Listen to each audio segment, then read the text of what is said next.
আমি শিপ্রা মজুমদার আজকে আবার একটা নতুন রেসিপি নিয়ে তোমাদের কাছে চলে এসেছি। এখন ঘরে ঘরে ভীষণ সর্দি, কাশি, জ্বর, মাথা যন্ত্রণা, এই নিয়েই আমার আজকে রেসিপিটা।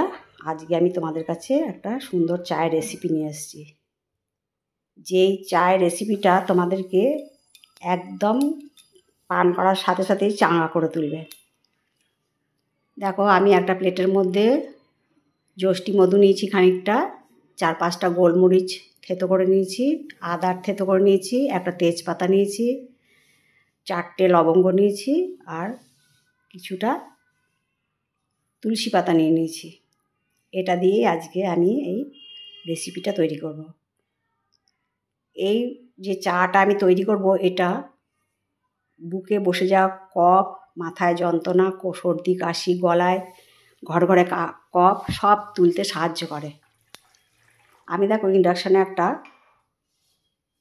সসপ্যান বসিয়ে দিয়েছি, তার মধ্যে আমি 2 কাপ জল দিয়ে দিয়েছি। এই উপকারী চাটা তোমরা কেউ স্কিপ করো না, প্রতিটা স্টেপ ফলো করো, তাহলে তোমরা বুঝতে পারবে আমি কিভাবে তৈরি করলাম। আমি ওই জলের মধ্যে থেতো করা আদা দিয়ে দিলাম, আর তেজপাতাটাও দিয়ে দিলাম।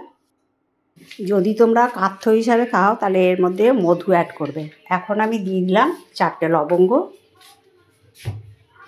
আর দেব থেতো করা গোলমরিচগুলো।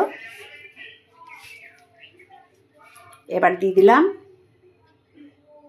যষ্টি মধু, এগুলোকেও টুকরো করে নিয়েছিলাম, আর 2 চামচ চিনি দিলাম। এটা তোমরা কাথ্য হিসাবেও খেতে পারো। আমি এটা চা করব। এবার অ্যাড করলাম তুলসী পাতা। আমি চা করব, তাই এটাতে আমি চা পাতা অ্যাড করব, সেই জন্য চিনি দিলাম।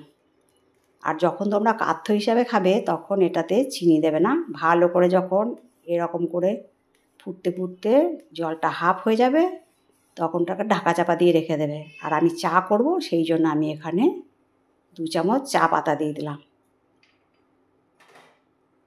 সেকেন্ডের মধ্যে মাথা যন্ত্রণা কমে যায়, গলায় যত কফ জমুক না কেন, বুকে যতই কফ জমুক না কেন, সমস্ত গলে বেরিয়ে যায়।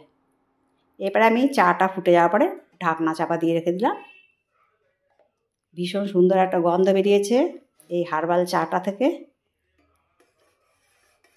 এটা ভীষণ উপকারী চা। আমি একটু নাড়িয়ে এবারে কাপেতে ছেঁকে নিচ্ছি।